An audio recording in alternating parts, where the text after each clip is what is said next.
Rae Murray. I am in Chicago, Illinois at the moment. And while this will be a difficult conversation with translation and technology, I look forward to talking with you all for the next couple hours.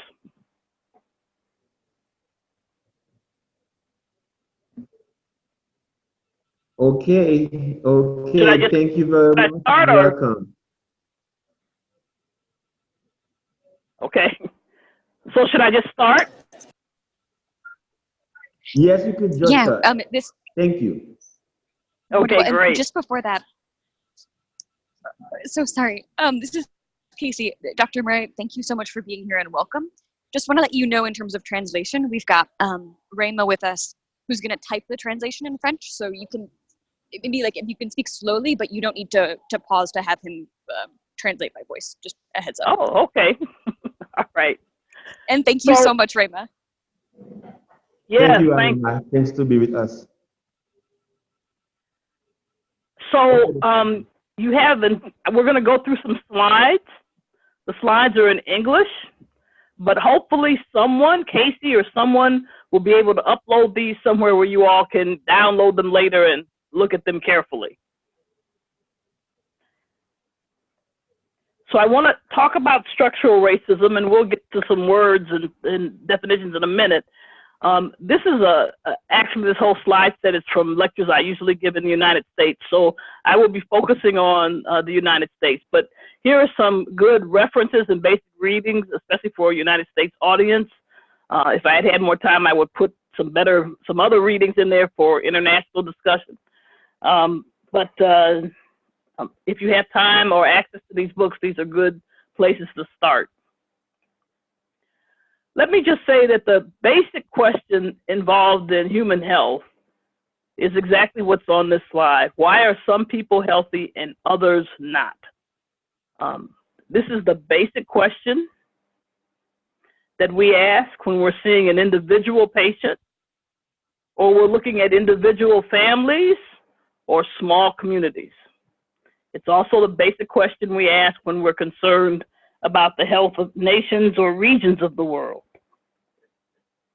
You all will remember this definition from the World Health Organization. I won't spend a lot of time on this. And if you all are not familiar with the People's Charter, I would recommend that you Google it. I like this definition better than the 1948 WHO definition.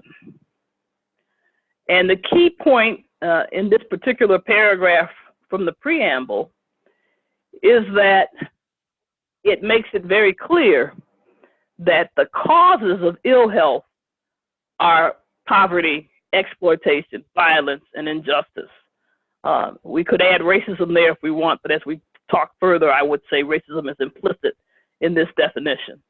So again, I invite you to Google the report. I know this charter and the annual or periodic report that the People's Charter does is available in French. This is, I think, immediately relevant not only for the United States, but certainly for our hemisphere, for the Western Hemisphere, in that the central theme of the history of the world for the past 500 years has been the conquest by Europeans of indigenous people and coerced and uncoerced immigration all over the world. We see this today, and we've seen it 400 or 500 years ago. So at one level, concentrating on the United States, at least as a start, when we talk about racism, makes sense because the United States has the PhD in racism. We have the most expertise in being a racist country, and structural racism is baked into everything that our nation does. Hopefully you've seen this before. I didn't get a chance to see what Dr. Morris covered with you. If you haven't, this is from the World Health Organization report on health inequities. And again, that's available online. So I invite you to Google it if you haven't seen this before. This is their basic model about what produces health and ill health. I just want to say two things about this as a review for what Dr. Morris said. First, that health and ill health, this is important, not only diseases, but actually being healthy is determined by these structural determinants here in the yellow and orange on the left of this diagram. And that's really what we're going to be focusing our discussion on today, because we're interested in structural racism. So oftentimes in the United States, at least, we act as though people have a disease and the problem or the reason they have the disease is a bunch of factors in sort of the blue area. They don't have health insurance, they don't have food, whatever. This is true, but what we often don't do is we don't ask ourselves, well, how is it that the healthy people stay healthy? For both of these answers, you have to look to the structural factors. This is a model that predates the WHO model. It's from Nancy Krieger. And I like this model, especially for the United States context, because it more clearly calls out racism and structural issues, even though it looks a little different than the WHO model. And there are a couple of things I want to quickly point out to this model that I think is critically relevant when you start thinking about racism around the world. First, in the United States context, over the life of this country, of the United States of America, Nancy calls out three areas around which inequities are organized: class, gender inequality, and racial and ethnic inequality. And let me just say here, because I'm not going to spend a lot of time on this later in the lecture, in my opinion, all of these three domains work together. Sometimes, especially in the international discussions, there's an argument or disagreement about whether class inequalities are more important to producing health inequities or racial and ethnic inequalities. Certainly in the United States, and I think in the rest of the world, they work synergistically, that you can't talk about one without talking about the other. The other critical thing that Nancy highlights in this model is the life course diagram on the bottom. So we're talking about problems that follow you through life. So if you are in a situation where racism is functioning through your childhood, those impacts follow you through adulthood and old age. So it's not like you can suddenly get rid of the impact of structural racism. And last but not least, by any means, is that little box right above the life course called historical context and generation. And we will be talking a little bit about that. So when we talk about structural factors in society that produce health and ill health, we really have to understand the historical context of these structures. Who was allowed to vote and when were they allowed to vote? How long did slavery last? All of these, who can borrow money? Who can live where they want to? These are all structural factors that have a history. And you can't just look at a snapshot of 1990 or 2019 and think you understand the structural factors operating, producing health and disease. So this cartoon is saying that one of the problems we have in medical care and public health is that our research tools are designed to look for certain problems. And certainly in the United States, they're not designed to look for racism. So you'll often see articles or lectures talking about race as though it were a real characteristic and as though it were a risk factor. So that you don't find very many studies at all trying to examine the impact of racism on people's social structures and health status. So this is a definition modeled after the United Nations, so it has an international approach. And I would add, I'm not going to read this to you again, you can read it later. The bottom line is captured in the second bullet, which argues that race is a social construct, not a biological construct. Now, so what does that mean? What that means is that race as a biology category has no meaning. We say that glibly and often, but I will just say that in the United States, our biological, biochemical, physical science colleagues, even though they say this, they act as though it really is a biological construct. So I do not think this problem has been put to bed. That's for another day. The first bullet is reminding us what we're really talking about when we're talking about racism. It's a social hierarchy based on this invalid category of race, which in modern world has meant essentially how you look, which argues that some races are superior to others. And so let me be blunt here. This is an argument which argues that Europeans, so-called white people, are superior to all other people. And that there's a hierarchy, and this varies over time and place, over who has the second rung, who has the third rung, who has the fourth rung. And again, that depends on where on the rung you are. We'll talk about it in the United States where it's sort of clear who's on the bottom rung. And this is also from the United Nations. And so in different parts of the world, we talk about different semantics when we talk about racism. And so I want to be clear, in my mind, racism includes not only discrimination, we're talking about colonialism and neocolonialism, apartheid. These problems or isms or systems of oppression existed historically, they continue to exist, they change frequently, but they're basically based on the notion that human beings exist in a hierarchy, so that Europeans deserve to plunder the rest of the world for its wealth. Why? Because they're superior to the rest of the world. And that basic ideological notion is the psychosis that we can call racism. So this lecture is about structural racism. Again, I'll let you read it. This is trying to show an iceberg. So yes, you could be called a derogatory word if you go out shopping or if you just go out in the streets. You can experience violence because of your race, either lynching or being shot by the cops or less lethal violence. And those things are distressing and disturbing. Segregation where you're not allowed to eat in the same place. Or in the Middle East where Palestinians are not allowed to drive on the same highways as Israelis.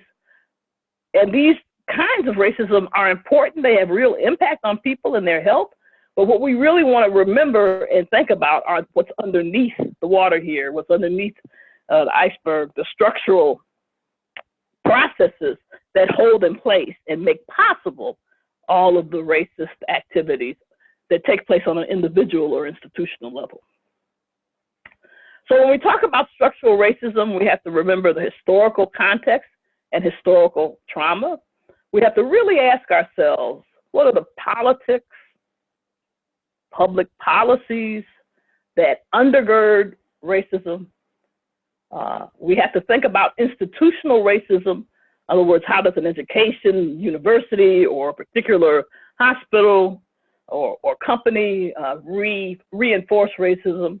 And I'm not going to talk about this for this lecture, but certainly in the United States, you can look at any sector, whether it's health or education or business or transportation, and look at the impact that racism has had in those areas. And that's a useful task to do so that you're clear about what racism is. In Indian country and our indigenous peoples in North America, the scientists, Native American scientists, have made a major contribution to our discussion and understanding of structural racism with this concept of historical trauma. And they really have looked at this very carefully, and you can see studies that look at historical trauma, for example, among Jews after the Holocaust experience, among Native Americans, and many other groups.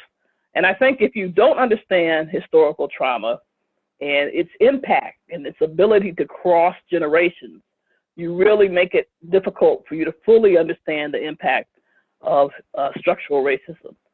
So for our Native American brothers and sisters, we should thank them for their major contribution in this area.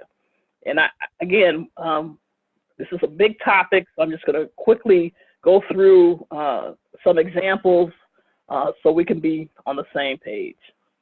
So in North America, of course, well, even worse in the Caribbean, where whole indigenous groups were basically wiped off the face of the islands. But in any case, in North America, there was a history of several hundred years of conquest. And this is just one example from the early part of American history and documentations of contact with Europeans and how, for example, contagious diseases seriously reduced numbers. Right now in our nation, we're having a debate. Well, actually, I shouldn't say that. President Trump is having a debate in his head about whether he will replace Andrew Jackson on our $20 bill with Harriet Tubman. Andrew Jackson was president during the Indian Removal Act of 1830. And this is one of the first acts to basically remove Native Americans, especially from the Southeast, but east of the Mississippi, and move them west of the Mississippi so that land expansion could occur. So this structural racism, where you basically conquer a whole land and take all of those lands and rights from the indigenous people because they are subhuman, is important for us to remember. In terms of health of Native Americans, I think our next slide looks at this just as an example. Native Americans have the worst health of any population, subpopulation in the United States of America. Today, about 22% live on reservations or trust lands, 60% live in cities in the United States. And what can I say? The United States and Canada have violated most of the treaties that they made with these sovereign nations. And you'll see later on that they continually to do badly.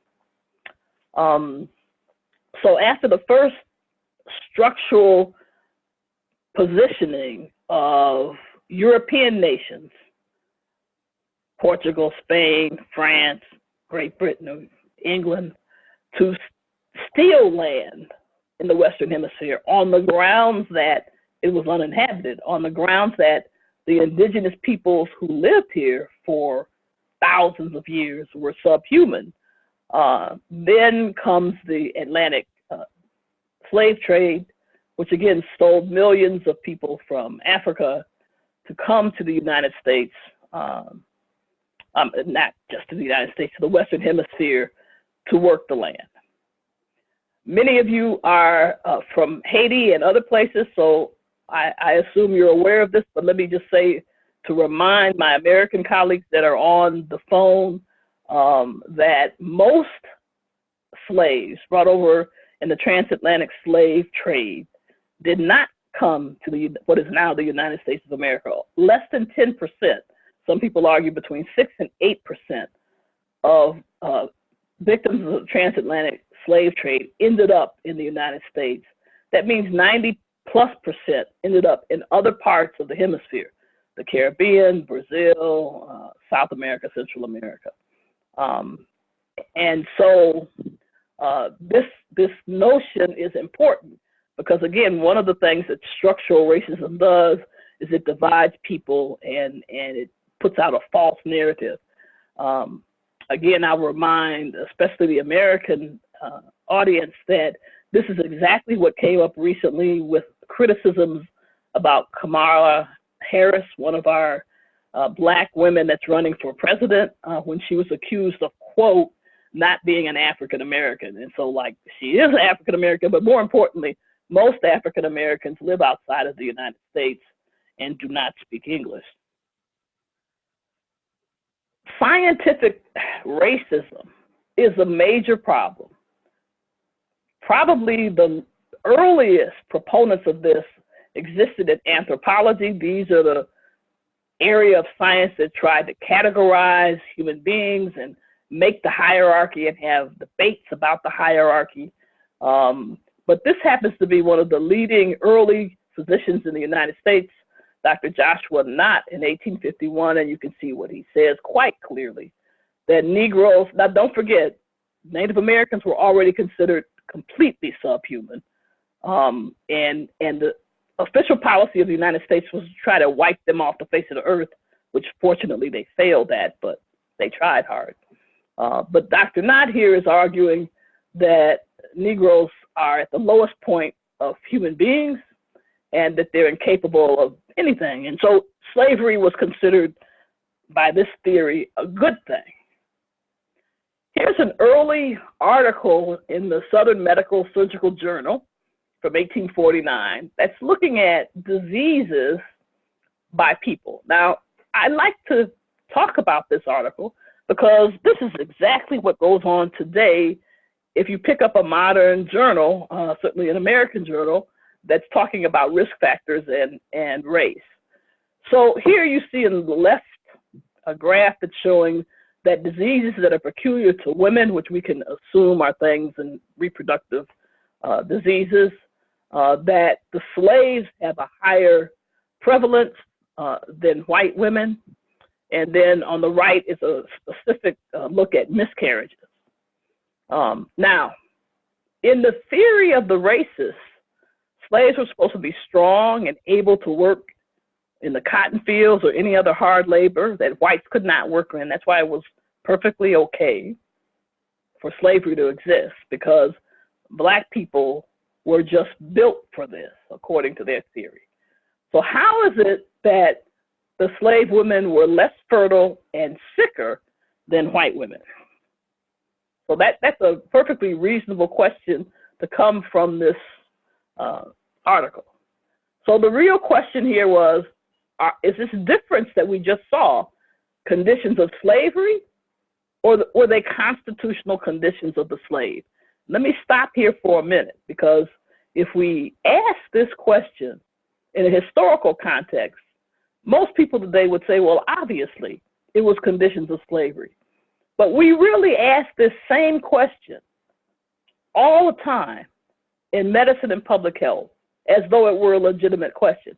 For example, is the fact that over 60% of American Black women are obese a problem of being Black in America and the conditions we live under? Or is there something wrong with Black women? Like we don't know how to eat, we have a bad, what? So we ask this question over and over again. Is the fact that Blacks are in jail more than whites a problem of white society, or is it a problem of the Black community? So this question is a serious question, and it raises the question of, are races in fact some inferior to others? So this article actually addresses this. This is a quote from that article that the graph is pulled from. And they raise the question. They say, you can either think that slave labor is causing this problem and that slavery itself makes it very difficult to procreate. Okay. You could think that, but they point out that in their scientific opinion, the difference that we saw in reproductive diseases peculiar to women and miscarriages originates from, you can see it in red, the unnatural tendency of the African female to destroy her offspring. So this is a racist conclusion based on structural racism. The notion that whites were superior to everyone else, and certainly Black slaves, and the notion that slavery helped Blacks. Slavery was beneficial to Africans. So then if you have this data that shows that slavery appeared to make it worse for Black women, the conclusion has to be that somehow the African female were destroying their own offspring. This is not much different than what people think of today when we look at increased infant mortality rates among people of color, especially Black women, to think, well, they just don't know how to take care of babies. They just don't know how to get prenatal care. It's the same kind of logic. So this hierarchy has existed throughout U.S. history. I won't take time with this. These are some of my favorite diseases. I know people that have these diseases, but this is what appeared in the medical literature. So this drapetomania was a disease that caused slaves to run away. And it might be caused by excess kindness. Again, remember, whites are superior, Blacks are inferior, and slavery is good for Black people. So that means if you ran away from slavery, something had to be wrong with you. And then the second disease here, sleeping during the day, etc. So when you have an underlying ideology of racism, that controls how you view the world and what your conclusions are. You can see in the census of 1840, we're about to enter our other census, that this also proved that slavery was good because free Blacks that were not slaves had a higher rate of insanity than Southern Blacks who were slaves. I always thought that was interesting. I don't know. So American professionals, African-American professionals, spent decades trying to disprove this notion that we were biologically inferior. This is W.E.B. Du Bois, one of our really greatest leaders of the last century, that's arguing that the differences that we see in death rates and sicknesses are due not to racial traits, but to socioeconomic conditions.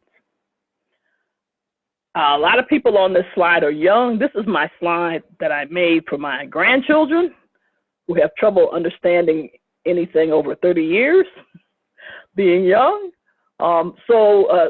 Today, this year represents, not really officially, but we're celebrating, we're recognizing 400 years of Americans in the United States. It's really, for those of you that know your history, there were really African slaves in the United States before 1619, but we won't quibble with that. And so this is just pointing out for African Americans, U.S. citizens, this is sort of how time is divided up. So when you have members of Congress saying we shouldn't talk about reparations, we shouldn't worry, that's a lot in the past, barely 14% of the time we spent in this country was, quote, after the Voting Rights Act of 1965. But still, 61% of the time we spent in the United States were spent as slaves. And just for reference, I put the Haitian Revolution there, 1791 to 1804.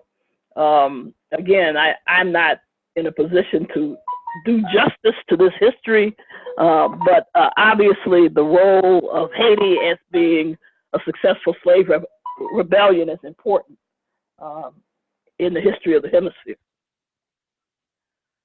So it doesn't matter whether we're talking again about those structures that reinforce this hierarchy. This happens to be pictures from lynching, which took place. Of course, you know, lynching didn't go on very often during slavery because slaves were considered too valuable. But during Reconstruction, you have a reign of terror designed to reinstitute slavery by another name.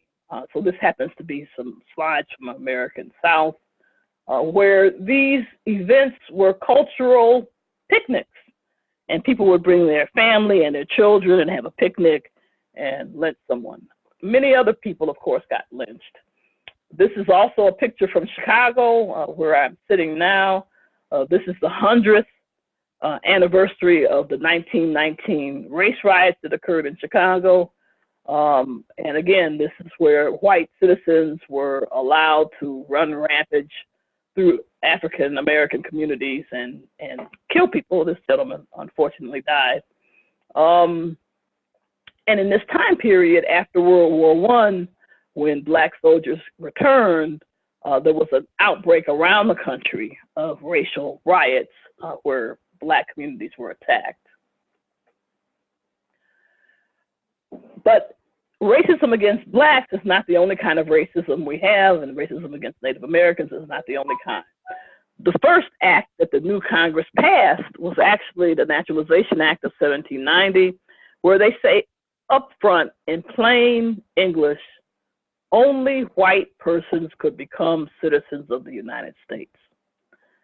I always think of this as we have our present debates about our immigration policy, and as people say, without any understanding of history, that we're a nation of immigrants and we've always welcomed immigrants, which is patently not true. Again, the first act of the new nation to make it very clear that only white persons could become citizens of the United States. So again, I don't have time to go through all of our immigration laws, but just as a highlight, the 14th Amendment established former slaves as citizens. We have other immigration restrictions. The Page Act of 1875 restricted immigration of Chinese and Oriental women. And this is probably the worst, another bad thing. As many of my colleagues say, the border that we're fighting over now moved over whole communities, not the other way around. So this is a picture of Mexico before the war, where the original border was, and basically by conquest, the United States took the northern 40%, 45% of Mexican territory. And this is something else that is here for deliberate reasons, because one of the things you have to do to reinforce racism and racial hierarchy is you have to convince people that they are higher in the hierarchy than other folks. And this is something that most Americans don't know, don't understand, don't keep track of. During the same decades that we had an increase of lynching in the southern states particularly, but the lynchings did not all take place in the South, against African Americans, the same rate of lynchings occurred of Mexicans and Mexican Americans. They were similar rates. Now, other people were lynched periodically too. Native Americans, poor whites, Chinese, they were lynched, but African Americans and Mexican Americans and Mexicans were lynched at extraordinarily high rates. One of the reasons, and this is another problem with how we have to fight racism, one of the reasons this history is not known and not cataloged is that African American organizations that were really fighting against lynching, particularly the NAACP, got their data from reading local newspapers. So some local paper in Tennessee said Joe Blow was lynched. That's how they tracked how many people were lynched. These gentlemen, Mexican Americans, if their names appeared anywhere, it was probably in a Spanish paper. And so the blacks who tracked lynching did not read Spanish. They did not look in the Spanish newspapers. It's only later when people who were fluent in Spanish went back and read these old papers that we can document the rates were the same. So we shouldn't be surprised of what's going on now in our southern border in terms of incarcerating children. When you think people are less than you, less human than you, then you put children in these kinds of settings and act like it's okay. In addition to stealing the northern part of Mexico, we also imported thousands of Chinese to build the railroads, among other things, even though we had laws to exclude them, especially after the railroads were built. And right now, again, is another anniversary about the building, the completion of the railroad, and where the Chinese are often excluded from that.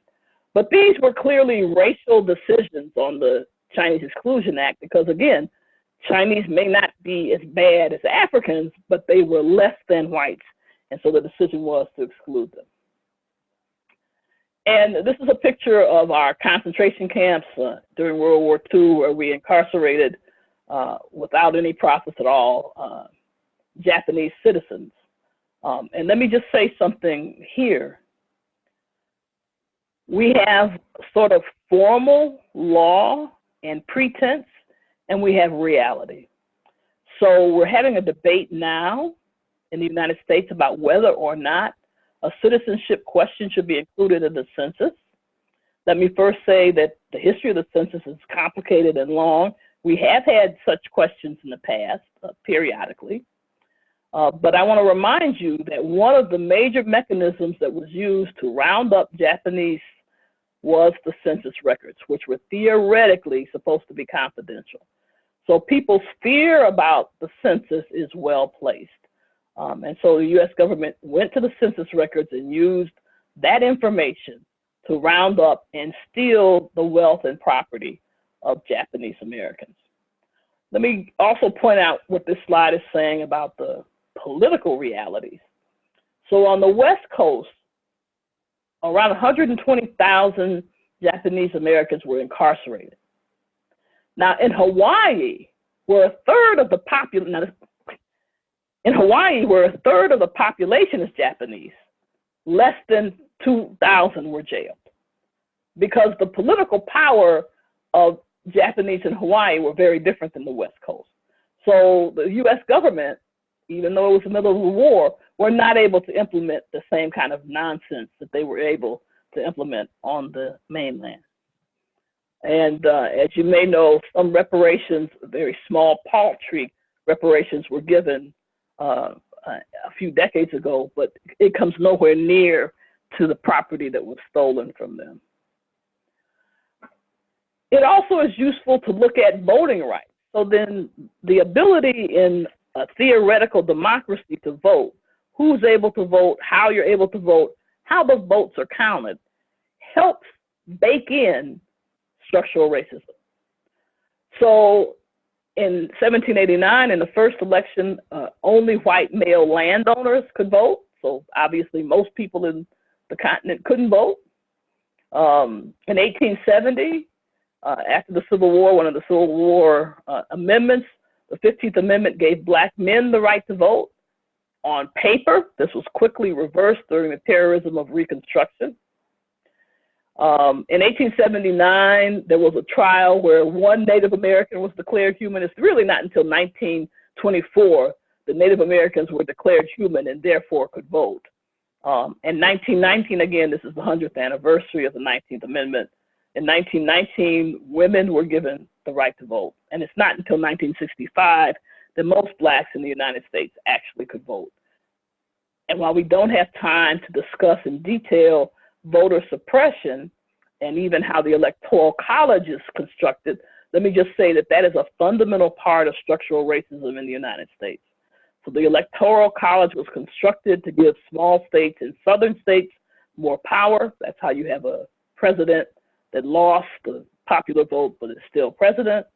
And suppressing the vote of poor people, of people of color, helps guarantee that the apparatus of government stays in the hands of white supremacists.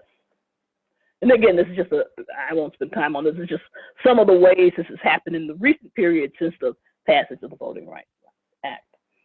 So then when we are concerned about racism today, we should be less concerned about the election of a Black president with President Obama and more concerned about voter suppression, which basically undermines the Voting Rights Act and the 15th Amendment.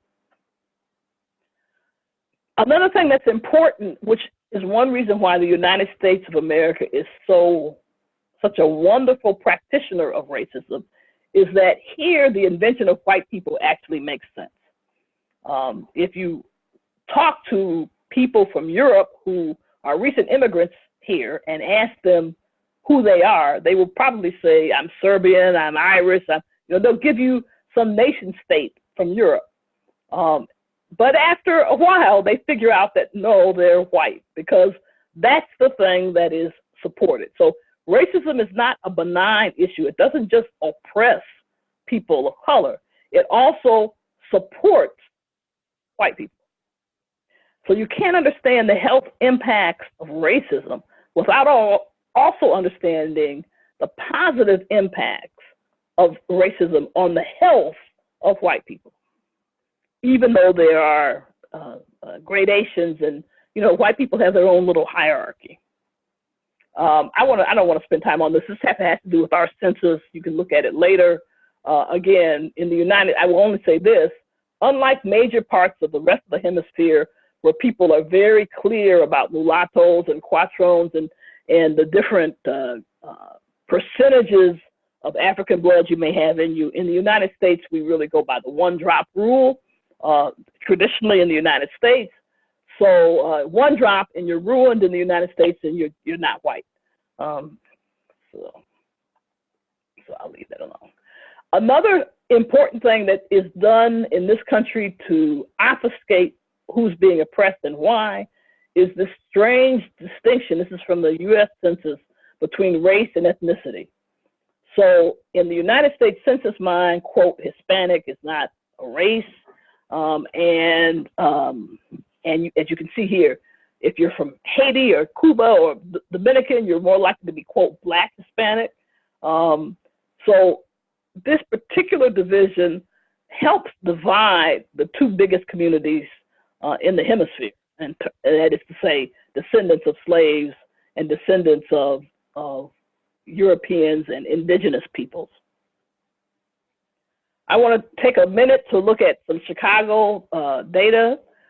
It doesn't really matter that you don't know what this map is. This happens to be a map of the city of Chicago. The things with dots in it is the actual city outline. To the left is Lake Michigan. And the only thing I want you to notice is that the color of the dots are clustered together. It doesn't matter what they mean. So you can see the purple dots are clustered, the blue. That represents the housing segregation that is traditional in the United States, all over the country, certainly in our metropolitan areas. Here's another look at life expectancy, and you can see it's the very fact that you have areas with different life expectancy is a reflection of the housing segregation that exists. This is a study where we just looked at the different census tracts in Cook County, and we stratified them according to the median income of people that lived in that area. And you can see here the differences in life expectancy. So the poorer census tracts have much less, they die younger than the richer census tracts. Again, not a surprise, which I'm sure Michelle talked to you about. This is reflected in every aspect of life. In jobs, who gets training for specific jobs, who is able to take specific jobs. Our craft unions, for example, in the United States, bricklayers, plumbers, electricians, for many, many decades and still today were predominantly white. They make higher salaries than people that work as janitors. So the fight that's going on in the country to raise the minimum wage is important, but it's not, again, remember, it's not just class, it's also class and race together. This is looking at infant mortality by specific racial groups. And again, I don't want to spend a lot of time on this, but I will point out there's something else going on in the United States. It's not just healthcare, medical care, ability to speak English, etc. Mexican women who live in the United States for less than 5 years have better birth outcomes than Blacks and than other Mexicans. So let me be clear. Mexican women who were born in Mexico and migrate to the United States, and they've only been here 2, 3, 4 years, tend to not have a big command of English. They tend not to have medical insurance. They tend to have, if they're working, have extremely poor paying jobs, but they still have healthier babies than Mexican women who live in the United States. Mexican women who were born in Mexico and have lived here longer. Basically, if you're a Mexican woman, the longer you live in the United States, the sicker you get. That's really what I'm trying to say here with this example.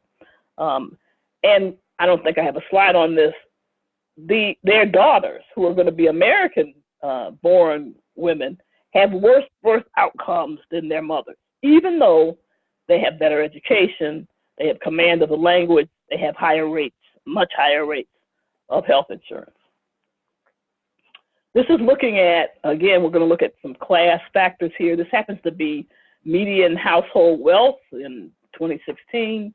On the left side are with durable goods, your house, your car, that kind of stuff. And the right side is without it. But notice on the bottom. So look at the difference between the wealth, this is not income, the wealth that blacks have compared to Latinx compared to whites. Huge differences with wealth. This is another complicated chart that's showing the same thing.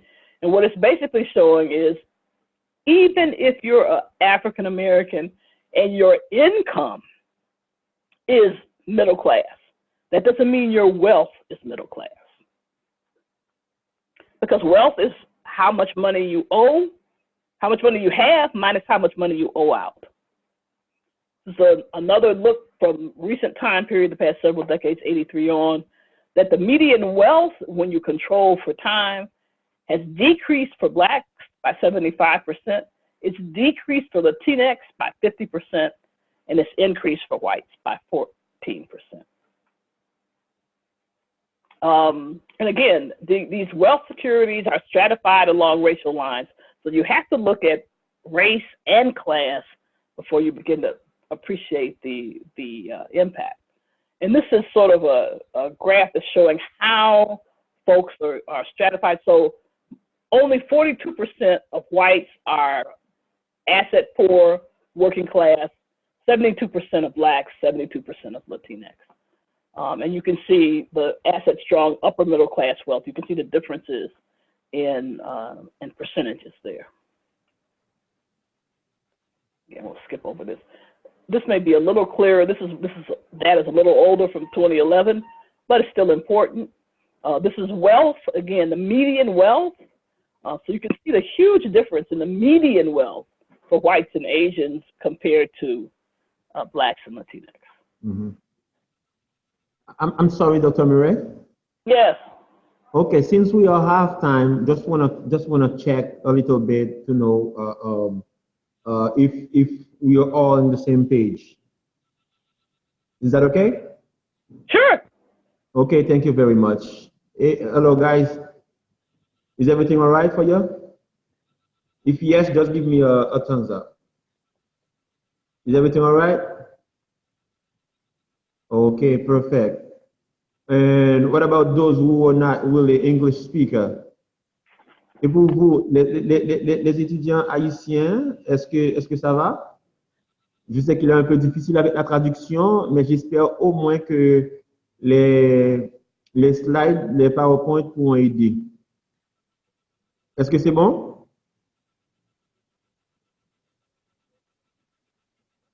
Erline, Rosna, Alexandra, est-ce que ça va? Ronaldo, ça va bien? And you might ask if anyone has questions at this point. I'm sorry, Dr. Murray? I was saying we could also ask if anyone has any questions they want to raise at this point. Mm-hmm. Yes. Or comment. Ça va bien, Hugo? Catherine? Plus ou moins. Plus ou moins. OK. Pour avoir une meilleure compréhension, mis à part la traduction, il faut également suivre les diapos. C'est extrêmement important. C'est bon? Marc, ça va? Marc? Ça va, oui, ça va. OK. Samantha et Sony?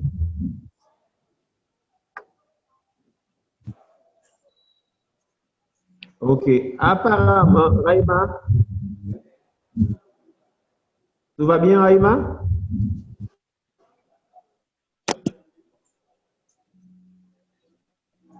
OK. Donc, sans plus tarder, on va continuer. Il n'y a pas de suggestions? Michel, Marita, Casey, oui.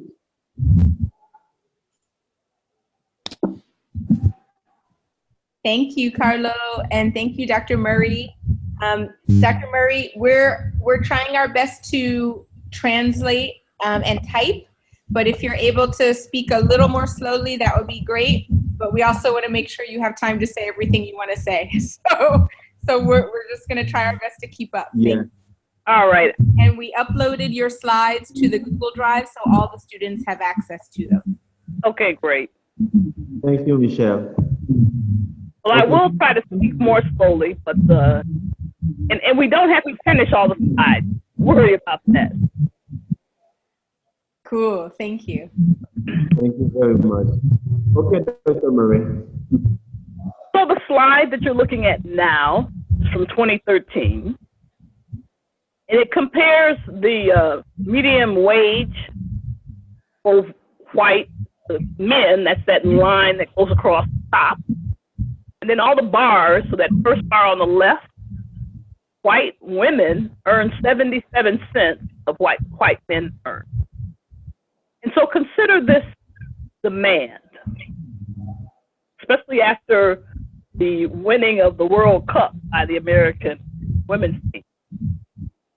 The demand for equal pay is an important demand.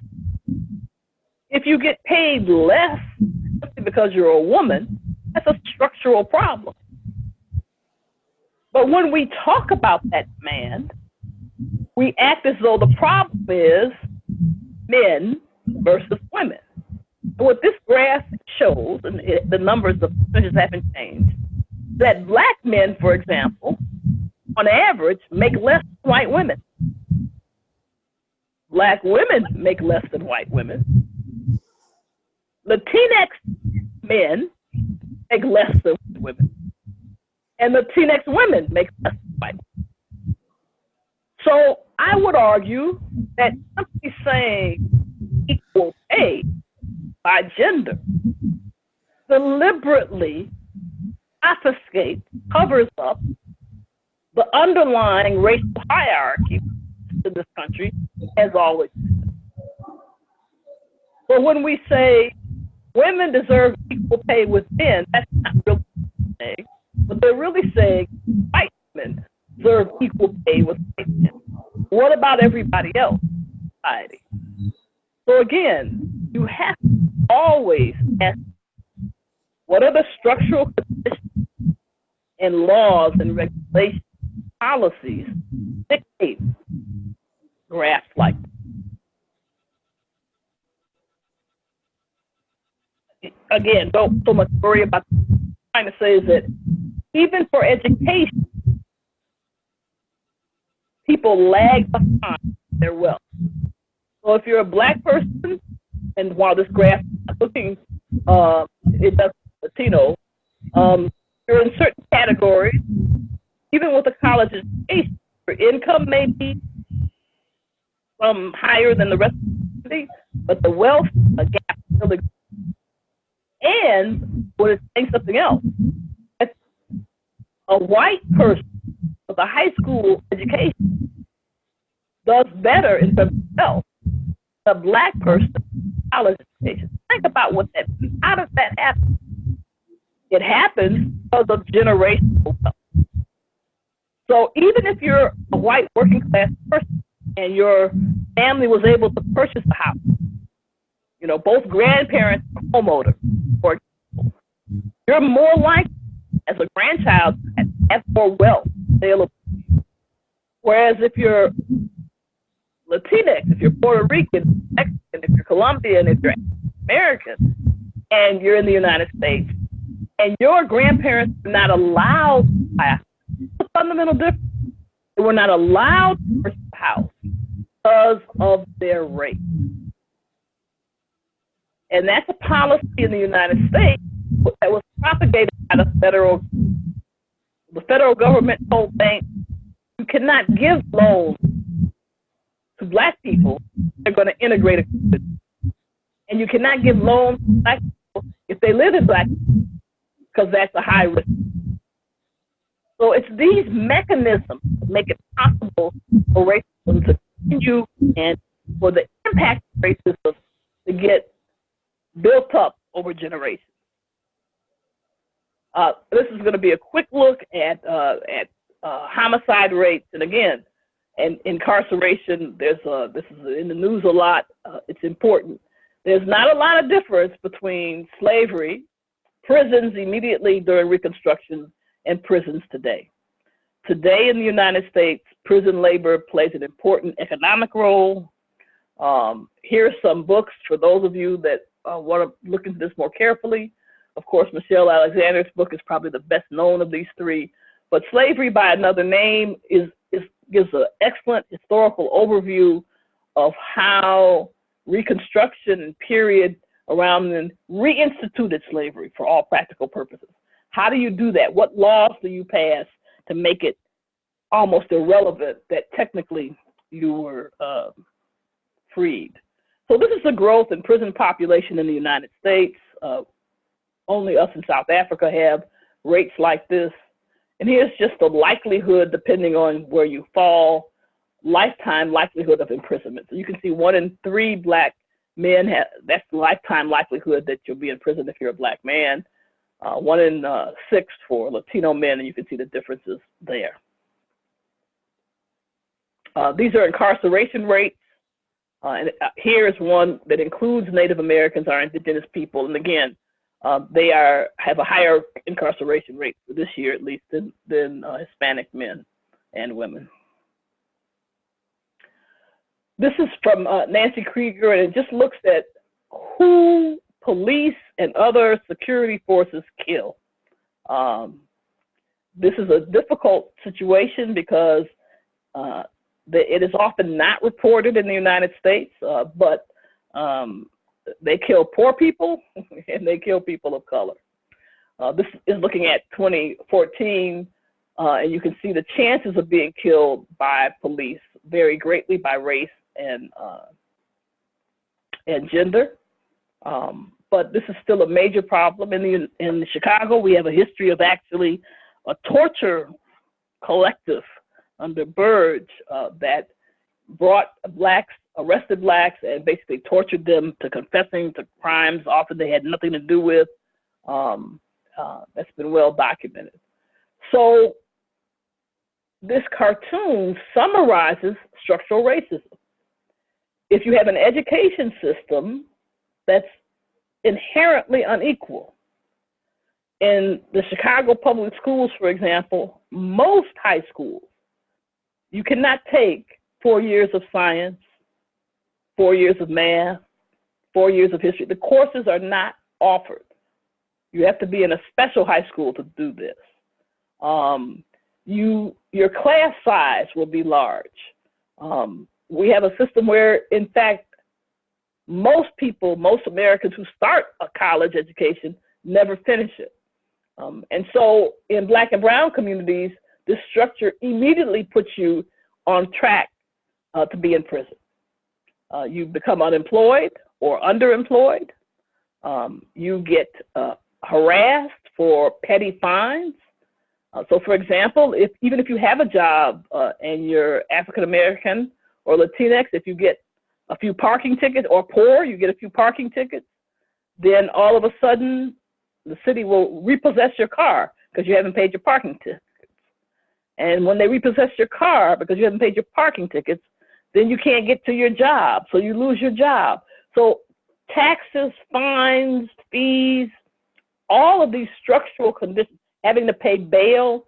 If you get arrested for too many parking tickets and you go to jail and you have to post $500 bail and you don't have $500, then you have to stay in jail until maybe some friends and family raise the money, and by that time you lose your job. So these are the structural conditions that force people to end up in situations where nobody wants to be.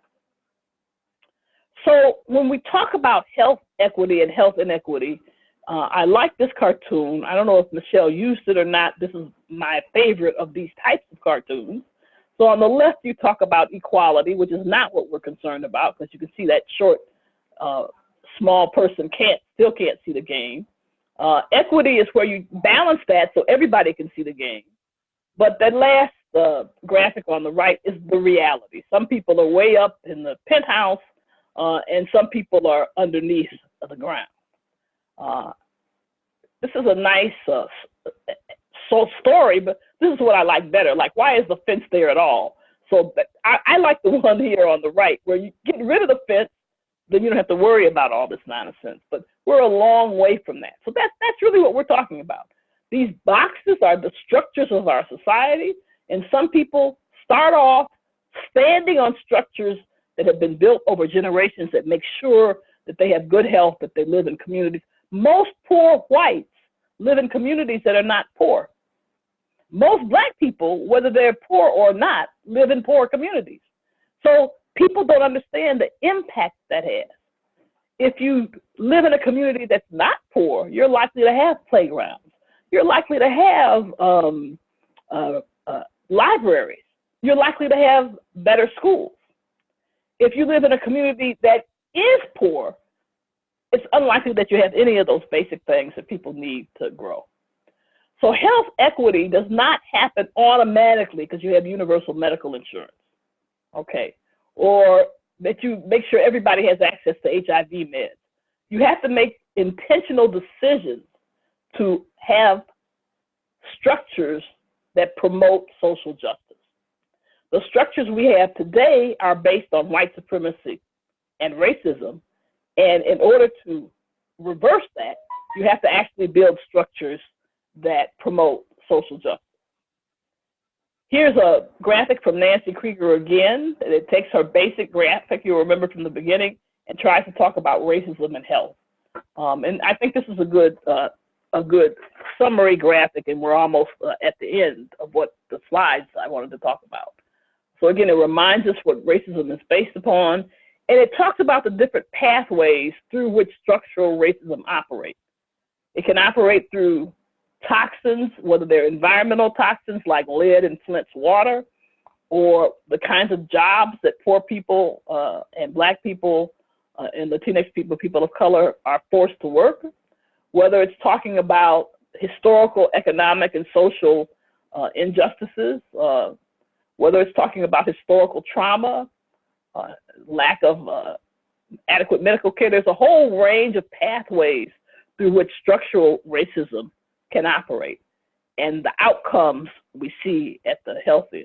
This is sort of hard to look at, and again, it's really designed for the United States, but it's a good thing to sort of remember, and it doesn't address racism completely. There are some things our government does to block building wealth and are really against social justice, and there are some things that our country does to build wealth, though it may not do it fairly.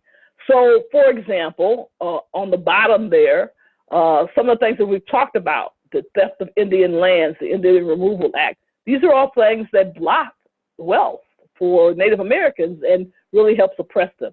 Slavery, the fugitive slave law, Jim Crow laws, you can see the Mexican land grab. There's a whole range of things, the Japanese internment, stealing of the Philippines, that, invading various islands in the Caribbean. There's a whole range of things that clearly oppress people and block social justice. On the top, these are things that boost wealth, but they're not done evenly. So you can see the first one, the 1790 Naturalization Act. This didn't help you if you weren't white, but if you were white, this helps you, okay, that white people could become citizens. The Homestead Act, this is where huge tracts of land were given to white people. Blacks were not allowed, and recently freed slaves were not allowed to participate in that. The Home Mortgage and Interest Acts of 1913, this is where these maps were drawn up that said you cannot loan money, you can't give home mortgages to Black people. The GI Bill, so you can see a bunch of things, Asian naturalization, a bunch of things that may boost some populations, but not always, and not always evenly. So then what should we do?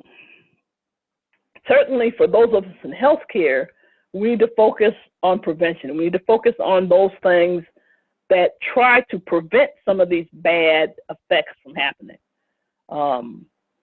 Particularly conditions where people function, live, work, and play, and study due to social determinants of health. So we know that the children in Flint have been lead poisoned, though they're not the only children in the country. And so we know the impact of lead, and they should have the best schools in the country to build up, because we know that there are going to be problems there. We have to have strategies that call for social justice across all of these different sectors, because all of these different areas impact health. So as physicians and nurses, we should be just as concerned about voter suppression activities as we are about lead in drinking water. This is going to cost a lot of money, but if we don't, in fact, take money from folks that have too much and redistribute it, we're not serious, and we're not addressing racism, and we're not going to have an impact at all on health equity. And these strategies have to be designed for specific communities and areas. Again, I want to, this is now over 10 years old, but I want to refer you to the WHO Commission's report. The Committee on the Social Determinants of Health is still active. There are a number of reports, not just in English, in French, also on this website, that looks at specific activities going on in different countries to address racism and address health inequities. And let me end just with this quote from Dr. King, one of my more favorite quotes. Rarely do we find men who are willing to engage in hard, solid thinking. There is almost a universal quest for easy answers and half-baked solutions. Nothing pains some people more than having to think. The cause of the problems that we see in the world, I think, are very clear, even though they try to hide it from us in our education systems. And if you take your time and just ask, how did these things happen? Why did they happen? Who benefited from these measures? Who was harmed by these measures? Then you begin to have a blueprint for what we have to do to, in fact, achieve social justice.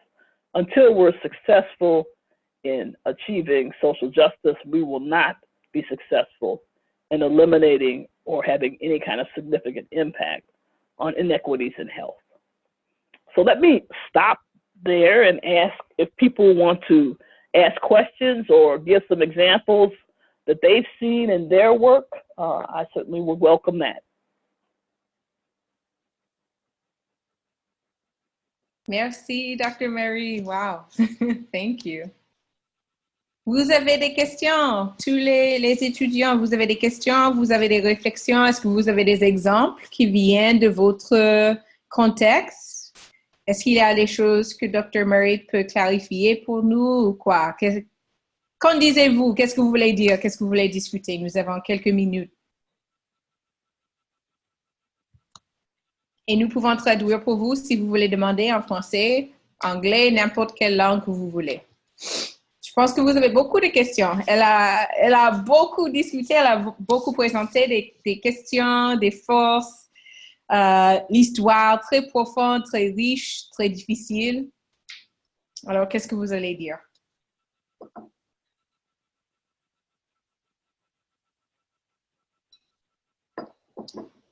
S'il vous plaît, n'hésitez pas à poser des questions. Nous sommes là pour vous aider. Nous sommes là pour vous. Donc, n'hésitez pas.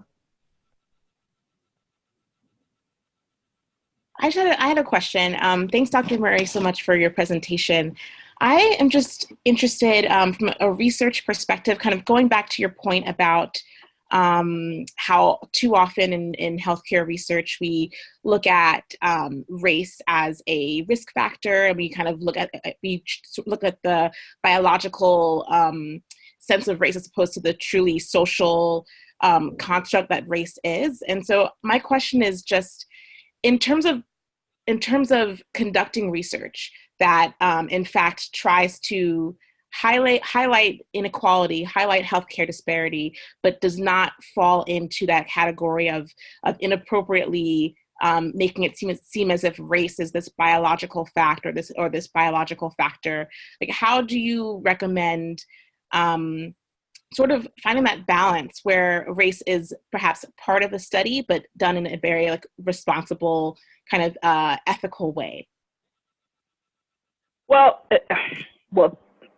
that's an important question. So let me start off by saying, we always want to be ethical, But when we're doing scientific research, we have to be aware of the theoretical frame that we're operating under. And this is one of our problems, because part and parcel of that theoretical frame is structural racism. And that's why people get in trouble. So let me just say a few things first. How we've chosen in the biomedical sphere to do research is not the only way to do research, and it's not even necessarily the best way to do research, depending on what your question is. So if you agree, so this is our normal paradigm. Our normal paradigm, it may be unstated, is that humans are sort of a machine, and we have a reductionist approach to how we ask questions. So the feeling is, if I can get to a biochemical pathway, then I really understand a disease. I would argue that's clearly not true, but I'm not against biochemical pathways. I'm just saying that it depends on what your question is. If you want to understand why teenagers act the way they do, understanding the biochemistry probably is not the best way to do it. So the first thing is we don't acknowledge the theoretical frame that we're working under. So when we think about diabetes and differences in morbidity and mortality from diabetes, we're just counting disease. We have measurements for that. What's the hemoglobin A1C or whatever? Is that really the most important thing about diabetes, or is that just something that we can measure? So that's the scientific question we have to keep in mind. We tend to measure things because we have the tools to measure, even though it may not help us understand how diabetes functions in a population of people. And so this is why we often describe racial differences, because we're describing, well, Mexican Americans have twice the rate of diabetes of white Americans. That's because it's an easy thing for us to sort of measure. It's much more difficult to think about all of the context about why people have diabetes, why people are under stress or whatever. So part of the problem is we don't really have tools, very, very good tools, to measure racism. Okay? I can't tell easily, or let me reframe this. There's no agreement among any group that X law is twice as racist as Y law. So part of the problem is a measurement problem. Even if you think you want to look at racism and not race, okay, or categories of race. But there are whole fields of scientific endeavor that don't use the biomedical paradigm. So for example, sociology, history is probably one of the better ones, anthropology. These are all group areas that are used to complicated data that intersect and influence each other. And they have whole arguments, scientific theories that don't depend on these quantitative measurements.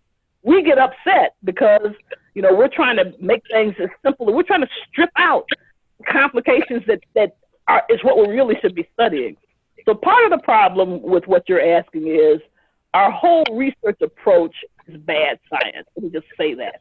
Whole research, again, people are working on trying to measure racism, but even then, the ones I've seen are measuring the impact of racism on people, how much stress they have, etc. So I'm not sure what we think we have to prove to indicate that racism has had a bad impact on human health. I think the evidence is there just from history alone, but So I don't think people should feel that they have to fit something in a SAS, command line and come up with a p-value to prove something. That's only useful for certain things. It's not useful for understanding 400 years of history. So that would be my first answer to that. So the more realistic answer is if you're looking at differences in population health among different subpopulations, you have your introduction and you have your conclusion, whatever variables you use to describe the phenomenon, where you say very clearly, race is a social construct, and talk about what you think that data means. So at least you can do that. But there are significant methodological challenges and measurement challenges as we explore this area, and there are people all over the world working on this. I don't know, was that helpful to you, or? It was. Thank you so much. Il y a d'autres questions? D'autres questions, des suggestions, etc. Je pense que Raema avait une question. Je ne sais pas, Raema, tu es toujours là? Raema est là. Il est en ligne. Ah, OK.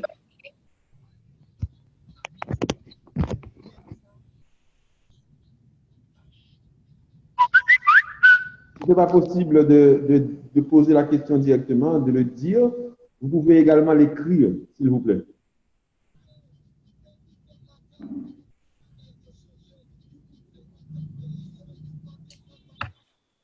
I'll ask a question. Dr. Murray, I'm a professor of nursing, advanced practice nursing, and I'm also a medical anthropologist, and I teach on the Equal Health team. I'm having a lot of problems in trying to deal with all the racist stuff that's in the medical and nursing textbooks that we're using, and how do we, we're teaching racial correction for EGFR, we're teaching, for spirometry, and I'm working very hard with students. I'm actually working through them with the history of how we got to all this stuff, but I'm wondering, how do we work as educators in healthcare to get all of this junk out of our textbooks? We're teaching racism, we're teaching our students how to racially profile patients, and how do we change that? Well, that's a great question, and so for example, and this is a problem everywhere, because the faculty at most of our educational institutions are not capable of teaching this. but anyway, doesn't mean we shouldn't try. So the first thing you said, I absolutely want to encourage you to continue. I think understanding history is critical. Even ignoring racism for a moment, understanding how the scientific method actually works, and making clear to people the arguments that exist in all of these scientific fields, so they don't think it came down from on high somewhere. That's the first step. The second step is then to explicitly talk about racism. And again, I think we spend too much time on implicit bias, because I don't think that a 20-year-old is going to change much of that. Again, maybe I'm just pessimistic. I think it's far more important that our health professionals understand the structural racism. So being clear, how did we end up with the spirometry the way it is? That's an important part of our history. Why is it that Joshua Knott got away with what he got away with? Other people do it all the time. So I think explicit courses in all of our professional schools about racism and racism in healthcare and medicine. People should know why does the nursing profession look the way it does? Why does the medical profession? So I think that's important. That can be added into the curriculum. And then I think that professional discussion and debate hopefully will accelerate getting rid of some of these baked-in problems we have in our textbooks, etc. But it will be a constant struggle. It's very depressing when you read the work that's being done with the hard scientists, the geneticists and the microbiologists and all those folks, because even though it's against what they say now, they function as though that racist hierarchy still exists. So I definitely think that's a problem and a challenge. But I would start with a history of nursing, history of medicine, history of all of these fields, connecting it to the broader histories, and openly pointing out that this metric is based on a racist notion that people reject now, and so we need to begin to change those metrics. But it's going to be a constant struggle. But admitting that the problem in healthcare is not just a problem of explicit or implicit bias. It's really a problem of structural racism. And so if we concentrate on that first, I will be much happier. All right, thank you. Also, let me say, and I assume you're aware of this. I think Dr. Kamara Jones has made a lot of things possible in this arena. If you read her work or Google her and listen to some of her YouTube talks, she tries to give health professionals tools with which they can talk about racism, including structural racism. Yeah. And generally, when I've used those tools with nursing students or medical students when we have more time, they have been effective, and they seem to help people get a better understanding in their gut what we're really talking about. Yeah, I had the students watch her videos. We talk about falling off the cliff of good health, and yeah, so those have been helpful, but I'm trying to just like get a huge set of tools in a toolbox to deal with nursing faculty that I teach with currently that I'm having a really hard time with getting them to understand what we're teaching in these textbooks is flat out racist. It's not true. It's not based in any kind of research data. It's not, but they keep doing it, and I'm just having a very hard time with. But you know, one thing I would encourage, which I try to encourage wherever in Chicago we have lots of nursing and medical schools, I encourage some mandatory training. So, for example, in our admissions work with nursing school, particularly, this happens to be a success. They had problem, with diversity in their classes, and so they made a decision about how they were going to change things. And then they said to people, if you're going to be on the admissions committee, you are required to do this training. Now, personally, I know this is difficult for deans, but personally, I would love that. If you're going to teach baccalaureate level nurses, if you're going to teach advanced practice nurses, you have to show competency in these areas about racism and anti-racism. And there are groups you can hire to come in and teach. And there's also colleagues in other fields that can come and teach that history. So I would love it if it was a requirement. If you're going to teach Nursing 104, you got to know this stuff. Of course, you have to have some power to do that. But to the extent that you can get people to pay attention, at least start by offering some voluntary classes, maybe. If you can't force people to take certain courses. Well, we've tried that. And also 55% of our students are of color, mostly from Africa, and our nursing faculty is 100% white. Well, there you go. There's a problem right there. That's called structural racism. Right. Les autres questions? Je ne sais pas si Raima, si tu veux taper ton question. Les autres étudiants, est-ce que tu as des questions que tu veux poser? Vous voulez poser? Vous êtes là? I have a question. Thank you, Dr. Murray. Yeah, and my question is more for our Haitian colleagues, so I'm going to try to say it in French. Mais je suis curieux de savoir comment notre collègue Ession voit le racisme structurel en Haïti. Nous avons parlé de la façon que les héritages historiques ont créé un système moderne de racisme institutionnalisé, perpétué par les mécanismes comme d'emploi, de logement, d'éducation, d'incarcération, etc.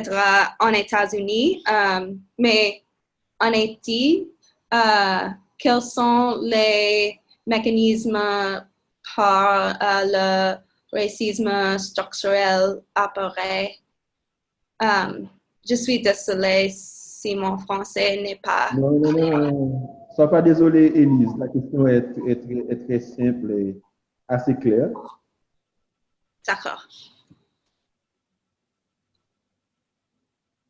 Les étudiants haïtiens, est-ce que vous voulez aider Élise à comprendre le contexte du racisme institutionnalisé en Haïti? C'est ça? C'est ça, Élise?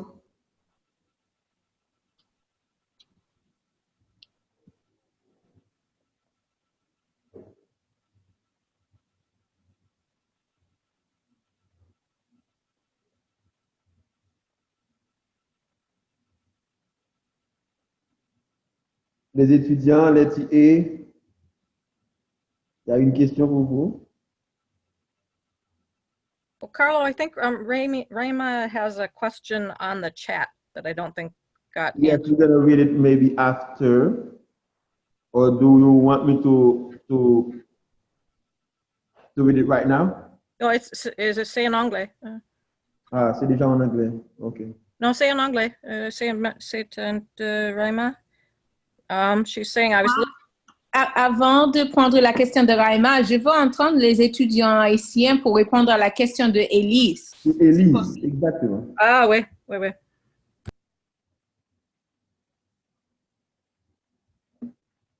I see my phone battery is like trying to die on me. So if it goes out, I apologize. But no worries. Dr. Murray, Elise was just asking for all of the students in Haiti if they could share any examples of structural racism from their context. So we're waiting to hear some answers.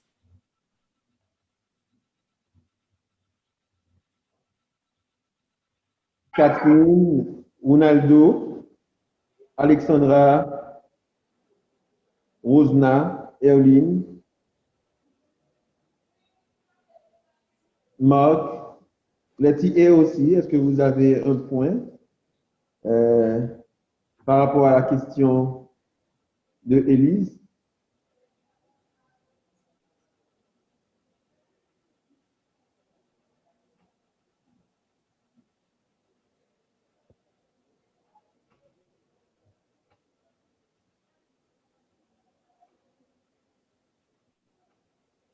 Avez-vous des exemples du racisme structurel en Haïti? Là est la question d'Élise.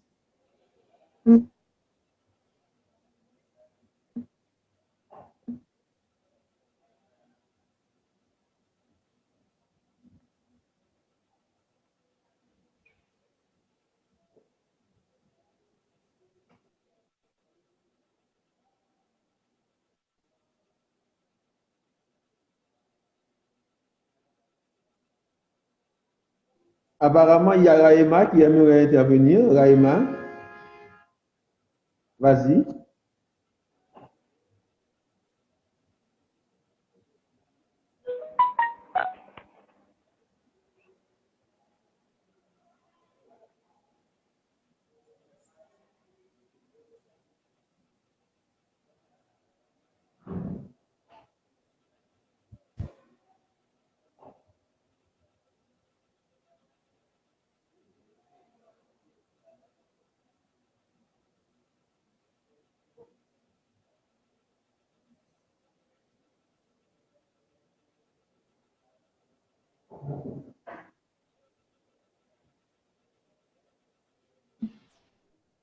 So Dr. Murray, Raima is saying that French is the language of our colonizers in Haiti, but Creole is the predominant language of the people, as an example of structural racism.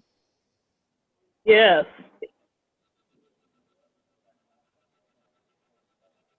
I think language and culture are in fact major mechanisms through which structural racism gets expressed. I agree with that. Do we have other examples? Est-ce qu'on a d'autres exemples?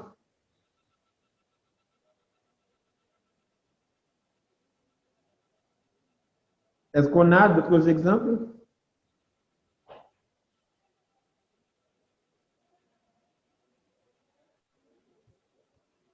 And he's adding that the institutions of education and all of the administrative things use French.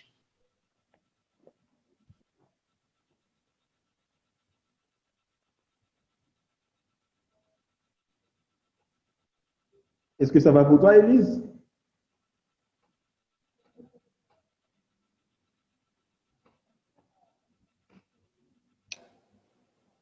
And then even in some of the schools, the students are punished if they don't use French.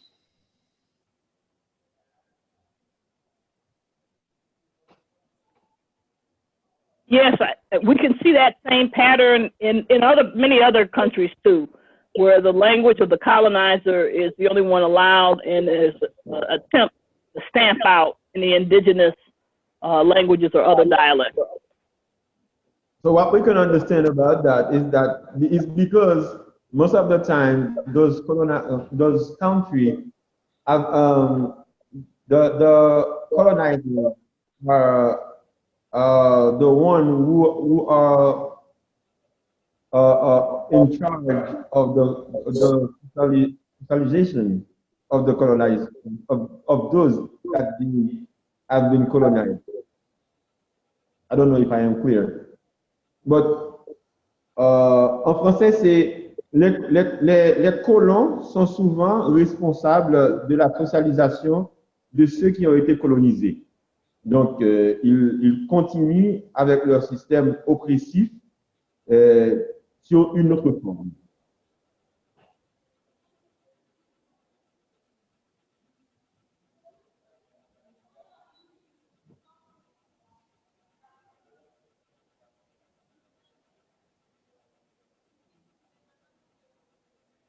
On pourrait avoir d'autres exemples.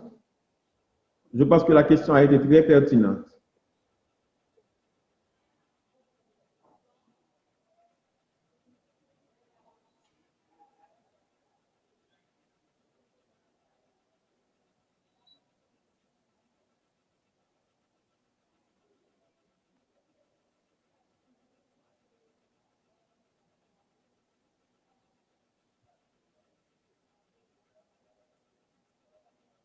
OK, s'il n'y a pas d'autres exemples, on peut passer à une autre question. Il y a d'autres questions pour le Dr. Murray?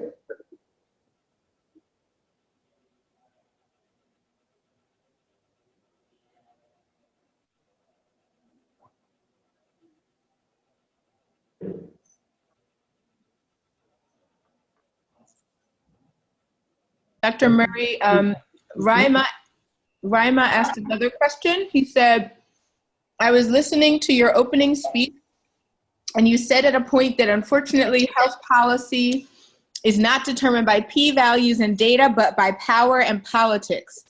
I understand clearly that some stuff cannot be measured, so what's the best way to use science, which can be a good tool, and human will and human opinion to access social justice and health equity?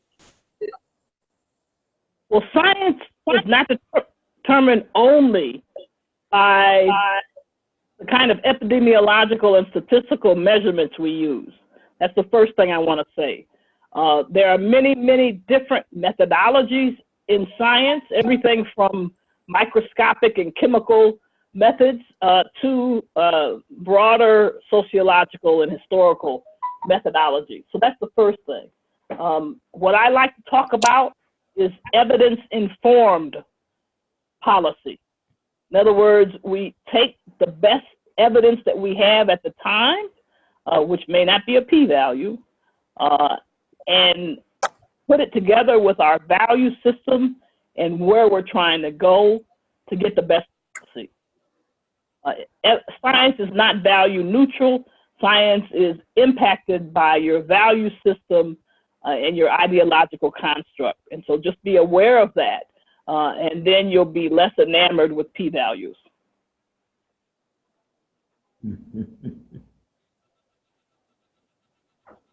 I really like that point.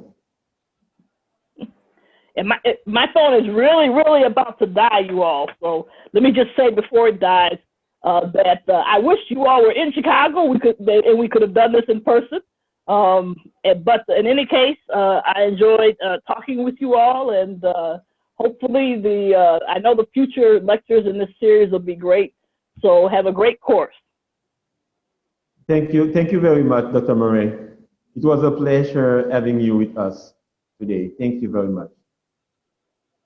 Thank you so much, Dr. Murray. We appreciate you. And guys, please, I want to hear some Ewa for Dr. Murray. Ewa, Dr. Murray. Ewa. Thank you. Ewa, Dr. Murray. Thank you. Thank you very much. All right. Take care. Bye-bye. Bye-bye. Au revoir. Bye-bye.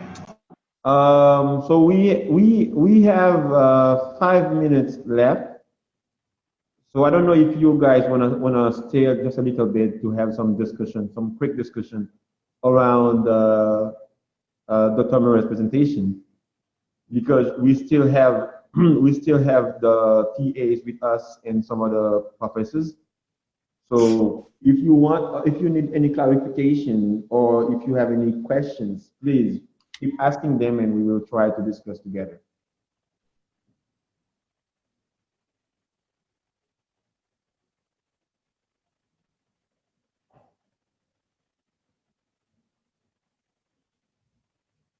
S'il vous plaît, nous avons quelques minutes qui restent. Donc, si vous voulez, vous pouvez toujours poser certaines questions ou faire des suggestions. Et il y a d'autres professeurs qui sont disponibles sur le forum, donc qui pourront éventuellement donner des éléments de réponse ou faciliter la discussion. Donc, s'il vous plaît, si vous avez des questions, veuillez les poser.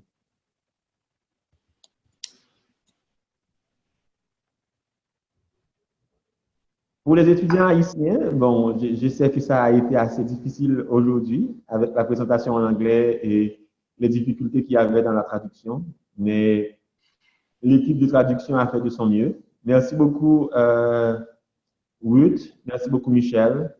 Merci beaucoup, Casey. Et également, merci beaucoup, Raima, d'avoir facilité la traduction. On sait que ça a été très difficile avec la technologie, mais on va essayer d'améliorer ça au fur et à mesure. Carlo Marc a une question dans le chat. OK. Thank you. Merci, professeur Ruth. OK. La question de Marc. Dans la présentation du docteur Murray, l'accent est surtout mis sur les Noirs et les Mexicains. J'aimerais questionner à propos des Arabes vivant aux États-Unis, les musulmans originaires du Golfe Persique. Comment sont-ils vus aux États-Unis?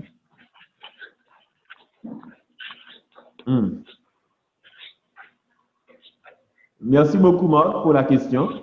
C'est une très bonne question.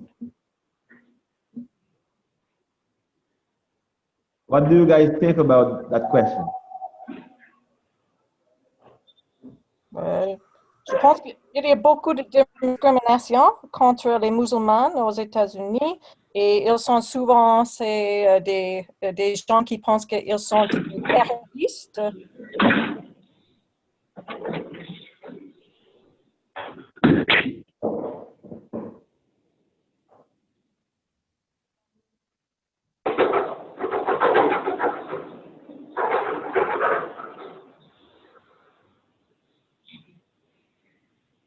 Merci beaucoup, Ruth.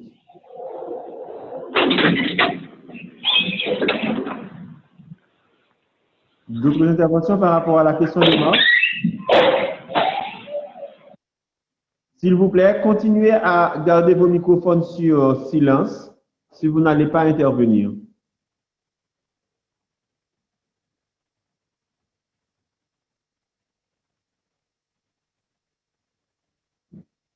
Chers amis, vous pensez quoi de la question de Marc?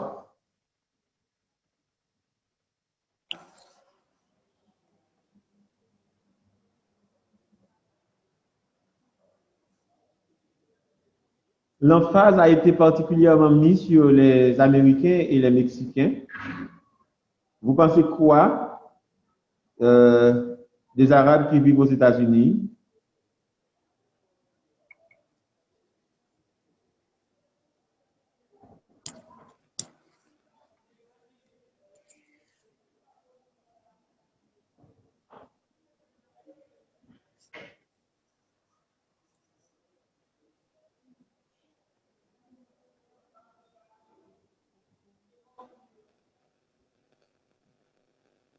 Michelle, are you still there? Yep, I'm here. What do you think about that question? Well, I guess I would say, bon, La question de Marc sur les Arabes, Oui. je peux dire, bon, les États-Unis, c'est très divers. Je ne sais pas si les autres étudiants américains veulent partager leur perspective aussi, mais ça dépend du contexte, ça dépend du local géographique aux États-Unis. En général, bon, je pense qu'il y a un manque de compréhension sur qu'est-ce que c'est un musulman, qu'est-ce que c'est la religion. Cette religion, qu'est-ce que c'est et que sont les pratiques, que sont les croyances. Il y a beaucoup d'ignorance sur cette question, qu'est-ce que c'est l'islam. Je peux dire aussi, il y a beaucoup de gens, d'après moi, qui en plus que cette ignorance, ils ont un peur de cette religion à cause de ce qu'ils voient à travers le média américain. En général, bon, ce sont les deux choses que je peux partager et je suis 100% d'accord que ça fait partie des exemples du racisme. Même si c'est basé sur une religion, en général, les gens qui viennent de cette religion aux États-Unis ne sont pas, en citation blanc comme vous pensez. Alors, je pense que, bon, c'est clair que c'est lié avec la couleur de peau aussi. Mhm. Merci beaucoup, Michel. Merci beaucoup. Vous en pensez quoi? Les étudiants, vous pensez quoi de la question de Marc?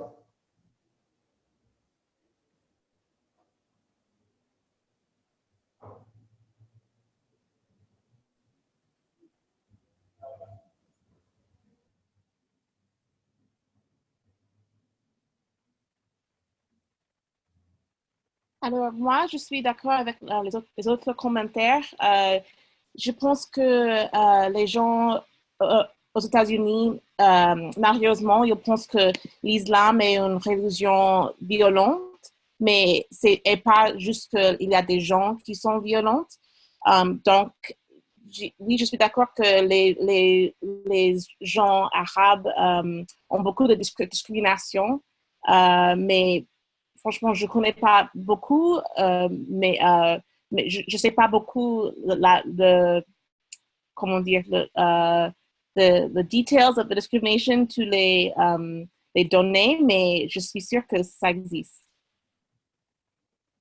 Merci, Joy. Merci beaucoup. J'aimerais faire un point par rapport à la question de Mog. Cette tendance à l'islamophobie, qui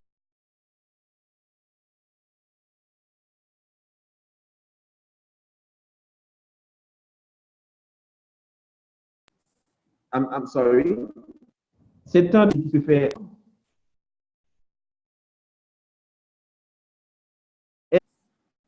I'm sorry.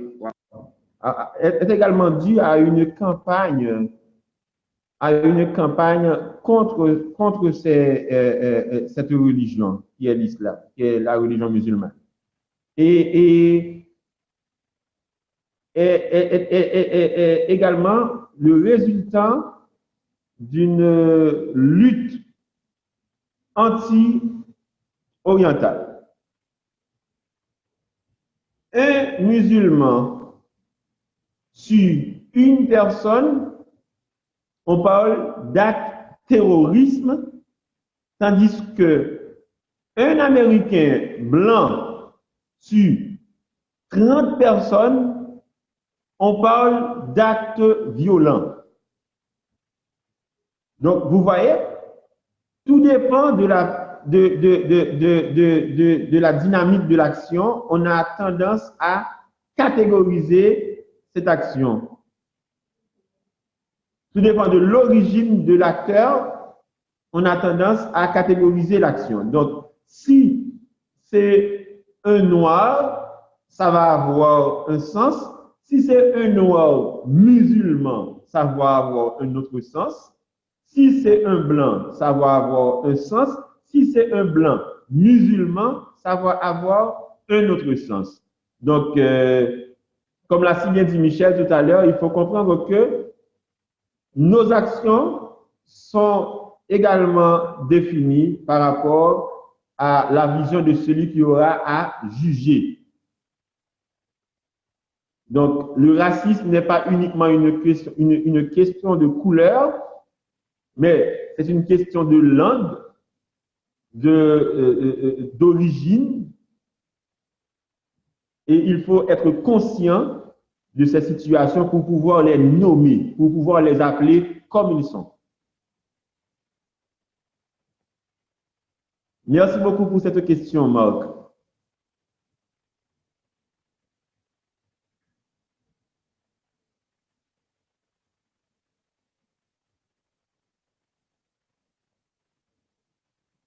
Je ne sais pas s'il y a d'autres questions, mais nous sommes arrivés à la fin et je laisse